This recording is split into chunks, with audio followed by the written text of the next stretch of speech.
இருக்கும் வணக்கம். இன்றைக்கி ஒரு புதுவிதமான ரெசிபி தான் நம்ம பார்க்க போகிறோம். இட்லி மாவு, தோசை மாவு இல்லைன்னா என்ன பண்ணுவோன்னு யோசிச்சுக்கிட்டு இருப்போம். யோசிக்க தேவையில்லை. வீட்டில் இருக்க பாசிப்பருப்பு, நமக்கு ஜவ்வரிசி இருக்கோ அதை எடுத்து ஊற வச்சுட்டு இது மாதிரி செஞ்சு சாப்பிட்டோம்னா நமக்கு ஹெல்த்தி, நமக்கும் காலை வேலை முடிஞ்சிருச்சோம். வாங்க வீடியோக்குள்ளே போய் எப்படி செய்யலான்னு பார்க்கலாம். ஒரு டம்ளர் பாசிப்பருப்பு, அதே டம்ளரில் அரை டம்ளர் ஜவ்வரிசி எடுத்துக்கலாம். இந்த ஜவ்வரிசி பெரிய ஜவ்வரிசி தான். இப்போ இது ரெண்டையும் நல்லா 2 தடவை கழுகி எடுத்துட்டேன். இப்போ அதில் தண்ணி ஊற்றி நல்லா மூழ்கிற அளவுக்கு மேலே ஊற்றிக்கலாம். ஜவ்வரிசிலே ஊற்றிக்கலாம். இப்போ அது ஒரு 2 மணி நேரம் நல்லா ஊறட்டும். 2 மணி நேரம் நல்லா ஊறிடுச்சு பாருங்கள். இப்போ மிக்சர் ஜாரில் பாசி பருப்பை ஃபஸ்ட்டு போட்டுக்கலாம். ஜவ்வரிசியையும் போட்டுக்கலாம். தண்ணி இதில் இருக்க தண்ணியே போகிறோம். இப்போ அரைச்சிட்டு வந்துடுவோம். பாருங்கள், அரைச்சிட்டு வந்துட்டேன். இப்போ ஒரு பவுலில் ஊற்றிக்கலாம். இந்த பதத்துக்கு இருந்தால் போகிறோம்.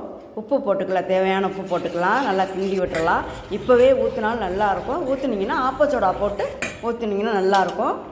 இப்போ இது மூடி ஒரு 3 மணி நேரம் ஊறட்டும். இப்போ 3 மணி நேரம் கழித்து எடுத்து பார்க்குறேன். பாருங்கள், கொஞ்சம் மேலே லைட்டாக உப்புன மாதிரி இருந்துச்சு பாருங்கள். இப்போ அடுப்பை பற்ற வச்சு ஒரு தோசைக்கல் வச்சுருக்கேன். இப்போ இந்த மாவுலேருந்து எடுத்து ஊத்தப்பம் போல் ஊற்றிக்கலாம்.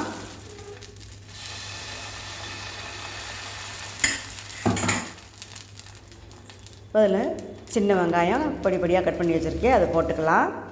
பச்சை மிளகா, நமக்கு என்ன வேணாலும் நமக்கு கொடை மிளகா கூட போட்டுக்கலாம். கேரட்டு போட்டுக்கலாம்.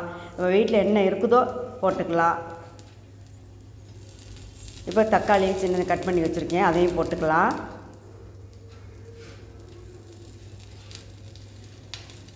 நல்லா ஹெல்த்தியானதுங்க. நமக்கு காலையில் என்னடா யோசிக்கிற நேரத்தில் டக்குன்னு ஊற வச்சு போட்டுடலாம். இது இட்லி பொடிங்க. இட்லி பொடி இல்லை தோது இல்லைன்னா மிளகுத்தூள் கூட போட்டுக்கலாங்க. ரொம்ப நல்லா இருக்குங்க. இது கொஞ்சம் நல்லெண்ணெய் மேலே ஊற்றி விட்டுறலாம். நல்லெண்ணெய், நெய் நமக்கு எப்படி வேணுமோ ஊற்றிக்கலாங்க. இப்போ அதை மூடி வச்சுருவோம். இப்போ பாருங்கள், மேலே தொட்டு பார்த்தோம்னா மூடி வச்சதுனால வெந்துடும். பாருங்கள், நல்லா வெந்துருச்சு. மாவுல ஒட்டலை, சூப்பராக வெந்துருச்சு பாருங்கள். அவ்வளோ நல்லா பார்க்குற போதே கலர்ஃபுல்லாகவும் நல்லா ஹெல்த்தியான ஒரு ஊத்தப்பம் நமக்கு ரெடி ஆயிடுச்சு. இட்லி மாவு இல்லைன்னா கவலையே இல்லை. பிள்ளைங்களாம் விரும்பி சாப்பிடுவா. கலர்ஃபுல்லாக இருக்கிறனால டேஸ்ட்டு நம்ம சொன்னால் தான் தெரியும். இல்லைன்னா அரிசி மாவு, இட்லி மாவு மாதிரி தான் இருக்கும். நீங்களும் செஞ்சு பார்த்துட்டு எப்படி இருக்குன்னு கருத்துக்களை கமெண்ட் பாக்ஸில் சொல்லுங்கள்.